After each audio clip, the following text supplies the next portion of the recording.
Taxiatosh tumanidagi 4-sonli umumta'lim maktabida yangi o'quv yiliga bag'ishlangan birinchi qo'ng'iroq tadbiri 2 sentyabr kuni erta tongdan boshlandi.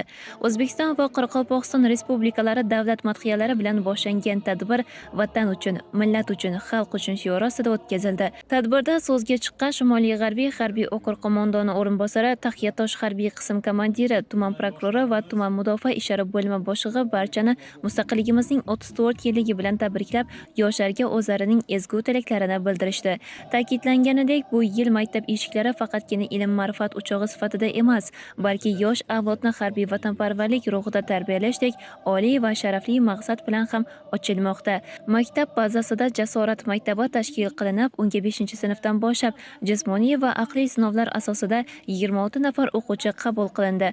Ular endi maxsus forma kiyib, vatan himoyasi uchun boshlang'ich ko'nikmalarini o'zlashtirishadi.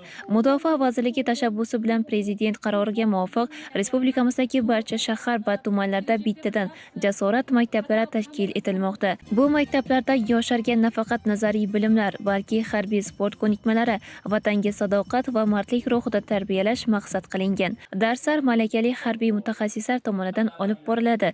Tadbirga tashrif buyurgan harbiy xizmatchilar va soha faxriylari yoshlarga o'z tajribalaridan so'zlab, ularni mard va jasur bo'lishiga, vatanga sadoqat ila xizmat qilishiga undadilar. Tadbir yorqin lahzalarga boy bo'ldi. Ayniqsa iste'dodli o'quvchi yoshlar tomonidan ijro qilingan qo'shiqlar va raqslar tadbirga bayramona ruh berdi. O'quvchilar vatan haqida she'rlar o'qib va kuy hamda qo'shiqlar bilan raqslar namoyon qilishdi.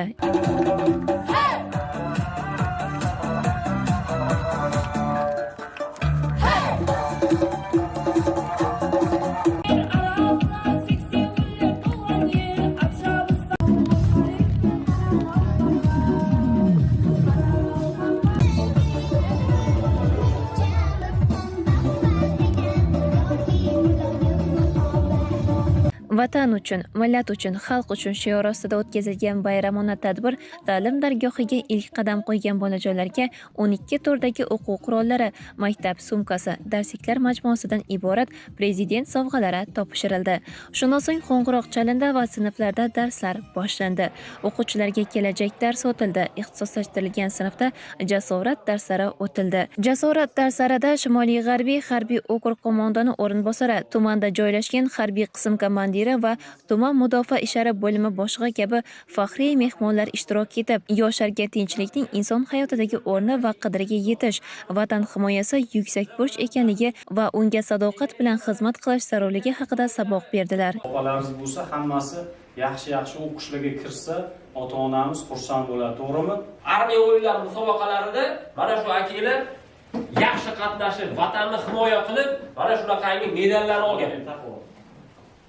Taqvolik baland ko'rsatsizlar bo'ladi. Xohlasanglar va darsdan keyin tanaffus vaqtida Vatan uchun, millat uchun, xalq uchun bosh g'oyasining mazmun mohiyati, mustaqillikning xalqimiz hayotidagi ahamiyati, tinchlikni ta'minlash, mamlakatimizning jahon miqyosidagi o'rni haqida so'z yuritildi. Shuningdek, xizmat burchi davomida qahramonlik ko'rsatgan harbiylar haqida ham qiziqarli ma'lumotlar berildi. Bunday maktablar kelajakda nafaqat o'z sohasining yetuk mutaxassislarini, balki ona vatan taqdiriga befarq bo'lmagan, yurtni sevuvchi, uni himoya qilishga doim shay turgan haqiqiy vatanparvar avlodni tarbiyalashda mustahkam poydevor bo'lib xizmat qiladi. Birinchi qo'ng'iroq nafaqat yangi o'quv yili boshlanishi, balki yosh avlodning ma'naviy kamolati, vatanga sadoqati va kelajakka ishonch yo'lidagi muhim qadamdir.